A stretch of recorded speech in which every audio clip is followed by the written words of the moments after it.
नमस्कार दोस्तों, बहुत बहुत हार्दिक स्वागत है आपका एक बार फिर से मेरे चैनल पर कहानी व्रत और त्योहार में। आज हम सुनेंगे ज्येष्ठ मास का महात्म्य अध्याय 3 व्रत वर्णन महात्म्य। ज्येष्ठ मास में प्रतिदिन प्रातःकाल स्नान करके ज्येष्ठ मास का महात्म्य सुने। ज्येष्ठ मास के महात्म्य में 30 अध्याय हैं। स्कंद जी कहने लगे कि हे मुनियों, सब पापों का नाश करने वाले ज्येष्ठ मास के दिनों का महात्म्य और संपूर्ण जलदान का महात्म्य कहता हूँ, आप श्रवण करें। ज्येष्ठ शुक्ला एकम से लेकर ज्येष्ठ शुक्ला दशमी पर्यंत पवित्र दशहरा नामक व्रत करना चाहिए। प्रतिदिन गंगा जल के पवित्र जल में स्नान करना चाहिए। समस्त तीर्थों के अभाव में जो भी जल मिले वह भी गंगा जल के समान ही कहा गया है। इन 10 दिनों में जो स्नान करता है वह 100 जन्मों के इकट्ठे किए हुए 10 प्रकार के पापों से मुक्त हो जाता है। इनमें कुछ भी अन्याय नहीं है। इन दिनों में अनेक प्रकार के दानों को दान देना चाहिए। इन दिनों में दिए गए सब दान अक्षय हो जाते हैं। हे ब्राह्मणों, ज्येष्ठ मास शुक्ल पक्ष की द्वितीया के दिन अपराह्न समय में प्रसिद्ध समान नामक कल्प प्रारंभ हुआ। उस द्वितीया के दिन समान नामक कल्प में स्नान, दान, श्राद्ध तथा ब्राह्मण भोजन कर्म को भगवान विष्णु के निमित्त जो भक्ति और श्रद्धा से करते हैं उनको कोटि गुना अधिक फल प्राप्त होता है। और ज्येष्ठ शुक्ल तृतीया के दिन पंचांगनी साधक नामक व्रत आरंभ हो जाता है।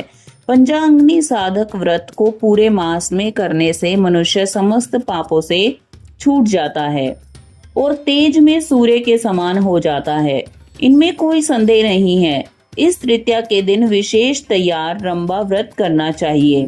सधवा विधवा सभी स्त्रियां इस व्रत को सौभाग्य सिद्धि के लिए करें। हे ब्राह्मण श्रेष्ठ, इसी तृतीया को वामन कल्प का प्रारंभ हुआ। अतः तृतीया के दिन और चावल का दान करने से भगवान वामन संतुष्ट होते हैं।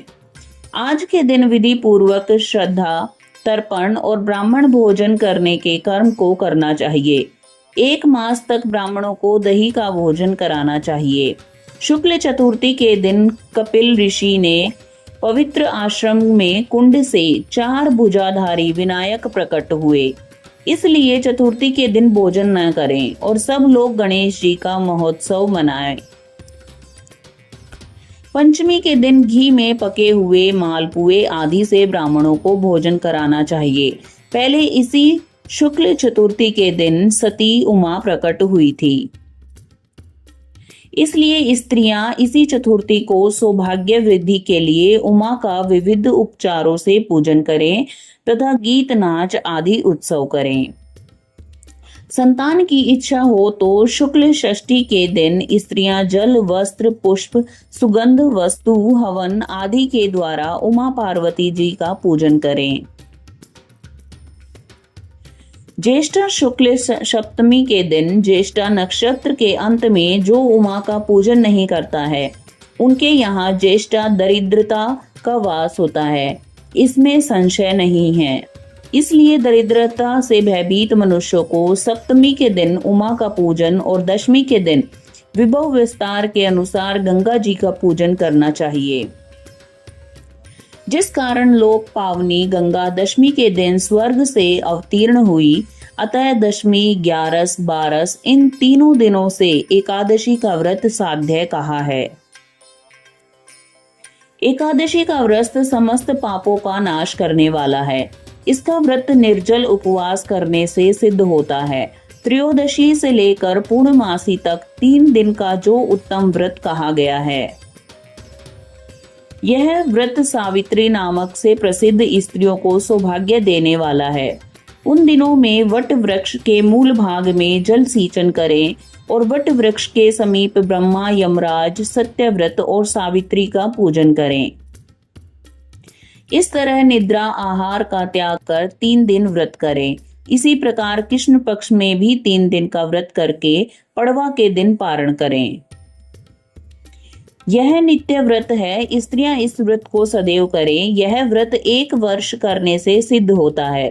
ज्येष्ठ मास की पूर्णमासी ज्येष्ठा नक्षत्र से युक्त हो तो यह कोटि शत पर से भी श्रेष्ठ है। उस ज्येष्ठ पूर्णमासी के दिन मनुष्य के अनेक दानों को देवें। मैं उन दोनों के संक्षेप में कहता हूँ। हे तपोधन, ज्येष्ठ पूर्णमासी के दिन कर्म कल्प आरंभ हुआ, इसलिए उस दिन स्नान, दान, तर्पण और ब्राह्मण भोजन जो पितरों के उद्देश्य से करते हैं वे परम पद को प्राप्त होते हैं। हे भूसुर, सतयुग के आरंभ में जिस ज्येष्ठ पूर्णिमा के दिन मनवंतर कल्प प्रारंभ हुआ, इसलिए उस दिन श्राद्ध दान करना पितरों को तृप्तिदायक कहा है। इस प्रकार देवताओं से पूजित इस ज्येष्ठ मास में बहुत से व्रत कहे गए हैं। इति श्री ज्येष्ठ मास महात्म्य ज्येष्ठ मास व्रत वर्णन तृतीय अध्याय संपूर्ण।